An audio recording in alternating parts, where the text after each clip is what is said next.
Hey, good day, folks. I'm coming to you again here. It's been a while since we recorded anything like this, but this is Liza, and I know she was fixing to give birth there a few days back by the way she swelled up there, and her vulva, and of course her milk sac's getting quite a bit big. So we pinned her up here in the barn because it's, as you can see outside, there is a snow out there. I don't know if you can see or not, but anyway, she is in labor right now. We'll put it down this way. Maybe you can see the snow out there now. Not a whole lot, but I think it's 24 degrees this morning.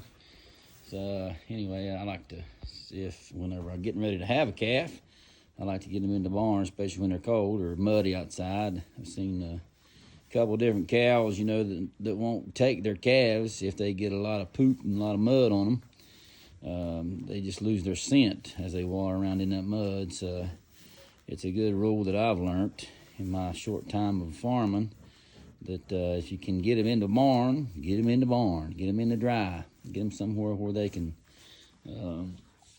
not freeze to death. A couple years back there, we had one that, let me get a little closer over here. I had one that had her calf down over the hill, and it was pouring down the snow, and it was about 1.5 foot of snow one. And the calf come out, and she started eating her afterbirth. The calf trying to get up, and it rolled down over the hill. There comes some feet right now. Look at there, little feet, little hooves comes out. So anyway, I couldn't stand it no longer, so I went and got some blankets and such and brought that calf up to the barn. And of course the mommy, just all she wanted to do was lick up that afterbirth and not take care of her calf. And like I said, it was on the side of a hill, and down over the hill it went several feet down over the hill.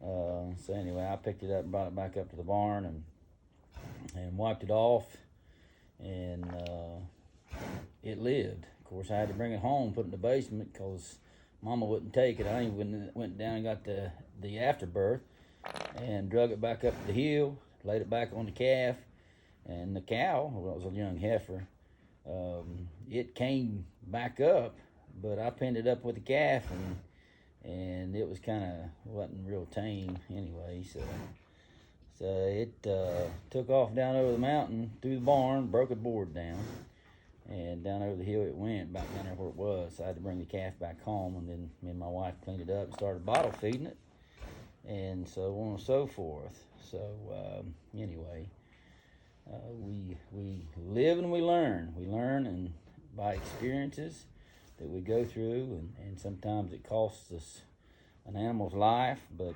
thank God we can learn from it and do better the next time. So anyway, we like to bring these videos to experience other young farmers or beginners, because hey, it's an experience for all of us. So we're very thankful for the cows that we do have. Traded a couple off the other day, but I think we still got 43 here on the farm. And this calf coming out here, Lord willing, it be live. We're going to claim that it's alive. I see its tongue hanging out, but looks like a pretty good sized calf. So we're claiming it's going to be alive, and hope and pray that it's a little boy.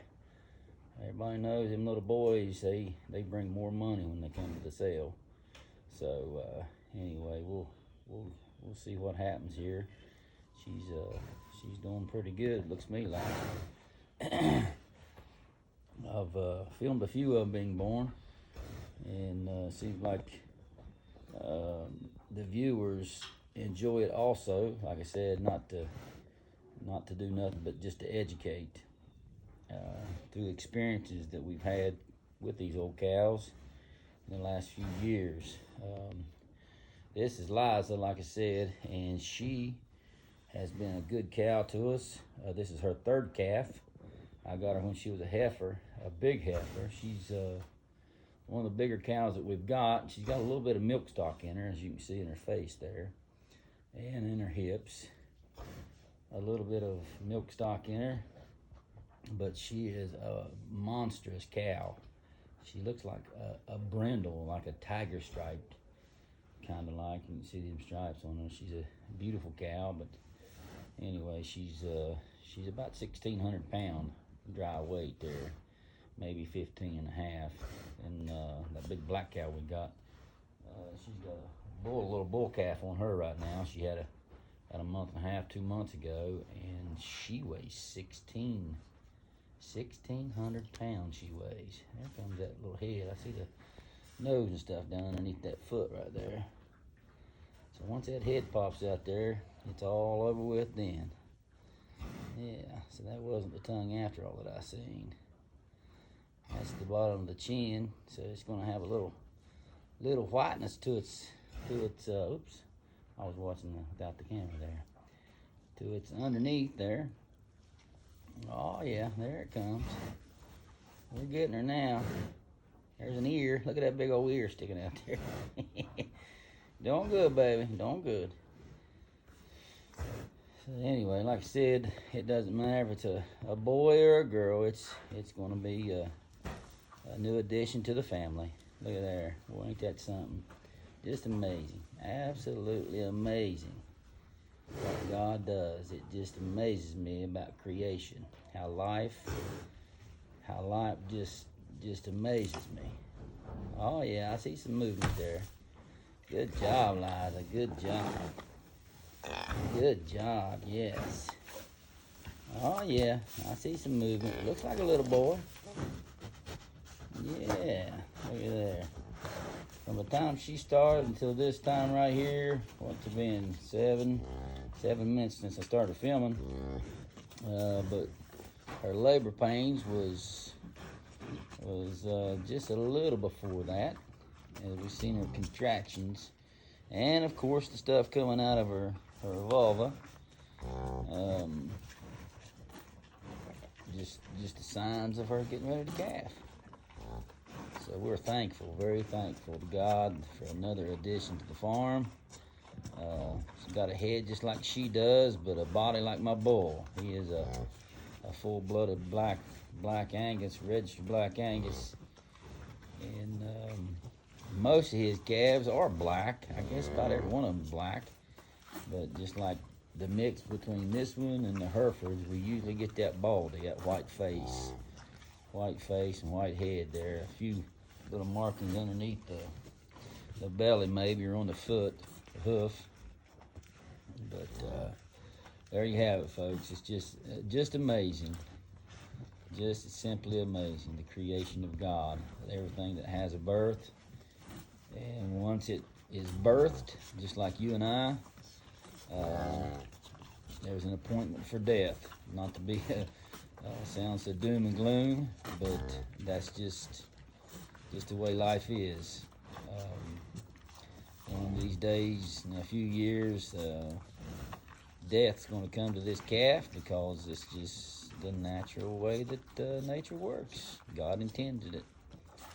Just like you and I. It's appointed unto man. Now this is Bible. It's appointed unto man once to die, and after this the judgment. So we all have that appointment.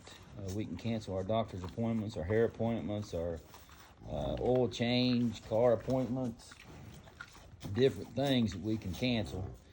But we cannot cancel that appointment of death. We're all going to face it one of these days. Unless, of course, Christ comes back after the church before that day comes. And if he does, praise be to God, that'll be great also. So anyway, she's going to be cleaning this thing up here.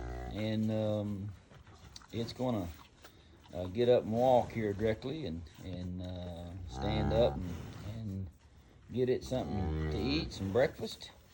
And again, we're thankful for you all tuning in. If you're not subscribed, we ask you to subscribe.